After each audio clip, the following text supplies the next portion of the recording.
अरे योगी जी क्या हैं, वो तो सनातनी हैं, वो तो हिंदू हैं। भाई उनको किसी से प्रॉब्लम नहीं है, किसी धर्म से प्रॉब्लम नहीं है, बस इतना है कि वो अपने धर्म से बहुत ज़्यादा मोहब्बत करते हैं, क्योंकि उनके धर्म और भगवत गीता ने उनको बहुत अच्छी बातें बताई हैं। भगवत गीता में ना 3 तलाक की बात नहीं लिखी हुई है, भगवत गीता में ना पॉलीगेमी 4 शादी की बात नहीं लिखी हुई है, भगवत गीता में ना निकाह मुत्ता की बात नहीं लिखी हुई है कि 1 घंटे के लिए सेक्स करो और छोड़ दो तलाक दे करके। ये भगवत गीता नहीं बताता है। भगवत गीता इंसान को, इंसान की जिंदगी को एक रास्ता दिखाता है, लेकिन वहीं पर on the other hand Quran में लिखा हुआ है तलाक देना, खुला लेना, 4 शादियां करना, 10 बच्चे पैदा करना, हमें खेत बोलना। हमारा इस्लाम क्या कहता है? मुसलमान लड़कियां जो है ना वो मर्दों के लिए खेत है। अच्छा। और अपनी खेती में मर्द जब चाहे मुसलमान मर्द वो घुस सकता है। अच्छा। मतलब हम तबेला भी हैं। हाँ। क्योंकि निकाह का मतलब होता है अरबिक में निकाह और इंग्लिश में कॉन्ट्रैक्ट मैरिज। अच्छा। मतलब हम तबेला हैं, हमारे ऊपर कॉन्ट्रैक्ट हो जाता है, एक एमओयू बन जाता है। अच्छा। अब वो साल भर के लिए बना है कि 8 घंटे के लिए बना है कि 9 महीने के लिए बना है वो पता नहीं है। अच्छा। तो इतनी इनसिक्योरिटी जो इस्लाम धर्म के कुरान ने समझाया है, होली वॉर बताया है, जिहाद बताया है, उसके बाद 1000 से ऊपर जंगें बताई हैं, इमाम हसन हुसैन को मारने वाला मुसलमान, तो आप अपने आप को आकर मुसलमान काफिर क्यों नहीं बोलता है? सनातनी ने तो कभी नहीं सुना हमने कि एक सनातनी ने दूसरे सनातन को मार दिया। मैंने रामायण पढ़ी, मैंने भगवत गीता पढ़ी। अच्छा देखिए, हमारी 5 किताबें हैं आसमान की, तौरात, ज़बूर, इंजील, बाइबल, कुरान। तो जब यूसीसी आता है तो ये कहते हैं हम मॉडिफिकेशन नहीं होने देंगे। तो अल्लाह ने भी तो मॉडिफाई किया, अल्लाह ने तो डायरेक्ट कुरान दिया नहीं, तौरात, ज़बूर, इंजील, बाइबल, तब कुरान दिया। तो मॉडिफाई करने के लिए अगर मोदी जी के रूप में एक फरिश्ता आसमान से आ गया है तो हमें तो ब्लेसिंग समझ के ले लेना चाहिए ना, तो मैंने ले लिया है। आप मुस्लिम समाज से आती हैं, आप जब बेबाकी से खुल के आज हमसे बात कर रही हैं, लेकिन दूसरी तरफ राहुल गांधी अमेरिका जाते हैं, वो बोलते हैं कि देश के अंदर मुसलमान असुरक्षित हैं, मुसलमान को दबाया जा रहा है, मोदी सरकार में मुसलमानों के साथ अत्याचार किया जा रहा है। देखिए, जो सांसद में आंख मारता है और फ्लाइंग किस करता है, वो कितना बड़ा चरित्रहीन है ये दुनिया देख रही है और जनता भी समझ रही है। तो ऐसे नेता के बारे में मुझे नहीं बात करने की जरूरत है, मैंने संविधान पढ़ा है। तो मोहब्बत की बात करते हैं। दुकान में तो मोहब्बत बिकती नहीं है, ये तो दिल में होती है, हृदय में होती है। अच्छा। कौन सी दुकान में बिकने लगी मोहब्बत? अच्छा। तब तो हम माँ भी खरीद लेते दुकान से, बच्चा भी खरीद लेते दुकान से। देखिए, राहुल गांधी जी आधे अंग्रेज हैं, अभी तक डिसाइड नहीं कर पा रहे हैं कि संविधान मानना भी है कि नहीं मानना है। और दिस इज द रीजन कि जब हमारे हिंदुस्तान का कानून अभी इस बार मॉनसून सेशन में आया ना, तो सबसे ज्यादा कांग्रेस ने आवाज उठाया, क्योंकि जिन्ना का बनाया हुआ उनको शरिया लॉ पसंद था और ब्रिटिश का बनाया हुआ कानून पसंद था। हिंदुस्तान इनको पसंद नहीं है, हिंदुस्तान से ये शीश महल बनाते हैं बस, और कुछ नहीं। मैम ये बताइए, क्या लग रहा है कि मोदी सरकार ने 9 साल में जो काम किया है, उस 9 साल के बलबूते 24 में सही लग रहा है कि हैट्रिक मार पाएगी, या फिर इस बार राहुल गांधी का चांस लग रहा है आपको? जय श्री राम, जय श्री राम। बस मोदी और कुछ नहीं है, कुछ भी नहीं है। 24, 25, 26, 27, 28, 29, 30, 31, 32, 33, 34, 35, 50, 100 मोदी जी।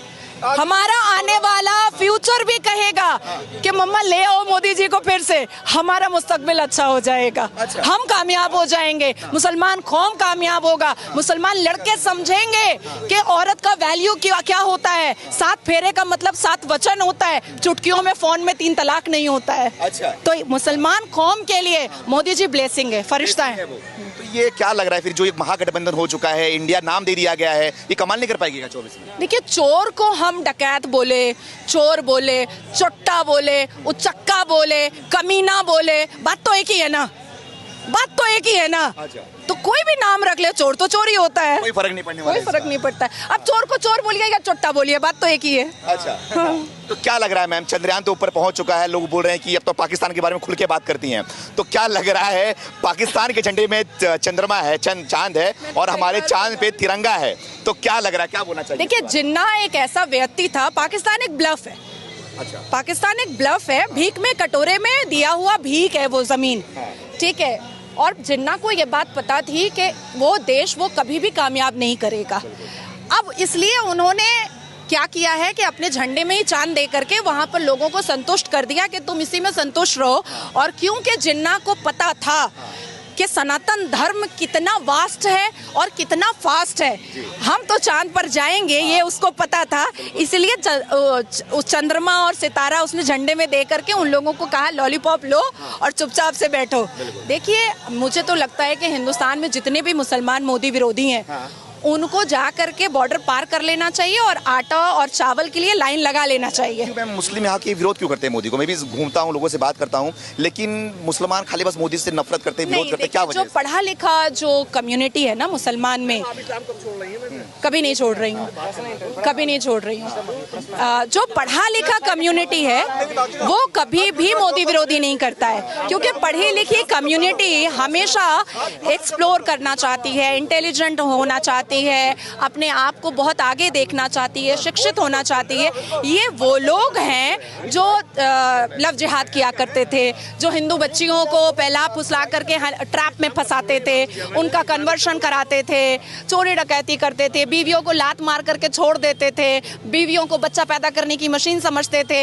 या जो पहले पिछली जो सरकारें थी जिन्होंने एक मुसलमान को जो एक यूज किया है, उस हिसाब से ये जितने भी लोग हैं, आज देखिए यूसीसी के विरोधिता में जो महिलाएं उतरी हैं वो किसी ना किसी ऑर्गेनाइजेशन और एनजीओ की मेंबर है, ठीक है, और उसको उस एनजीओ को पैसा कहां से आ रहा है ये हम सबको पता है, बोलने की जरूरत नहीं है। लेकिन क्यों आखिर वोटिंग में क्यों आया कि 67.2% मुस्लिम महिलाओं ने यूसीसी को सपोर्ट किया?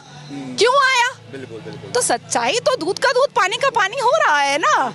तो मुस्लिम कम्युनिटी जो किसी ना किसी पार्टी की चाटुकारिता है, सिर्फ वही मोदी विरोधी कर रही है।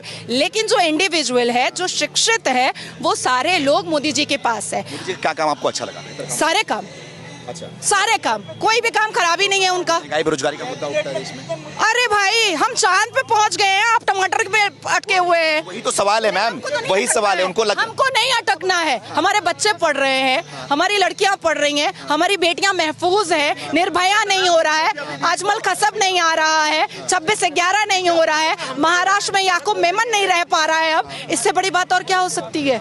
इससे बड़ी बात और क्या हो सकती है? क्या चाहिए? कश्मीर में पत्थरबाज दोबारा चाहिए? बिल्कुल नहीं चाहिए। अजमल कसब दोबारा चाहिए?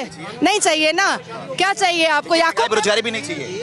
अरे सब कुछ हो रहा है, सब कुछ हो रहा है, सारी चीजें बैलेंस हो रही हैं। अरे 9 साल ही तो हुआ है और 9 साल में चांद में झंडा लहराया है। देखिए कैसे, कितनी खूबसूरती से लहरा रहा है। राहुल गांधी इसका योगदान पंडित जवाहरलाल नेहरू को दे रहे हैं पूरी तरीके से। देखिए, मैं इस बारे में कोई बात नहीं करना चाहती हूँ। एक व्यक्ति जो अंग्रेजी महिलाओं के सिगरेट पे लाइटर जलाता था, ऐसे व्यक्ति के बारे में मैं बात नहीं करना चाहती। आखिरी सवाल आपसे, आप मुसलमान समाज से आती, लेकिन खुल के जय श्री राम का नारा लगा रही है, क्या लग रहा है ये सब कि किसी दबाव में हो रहा है, कर रहे हो क्या आप? हर हर महादेव।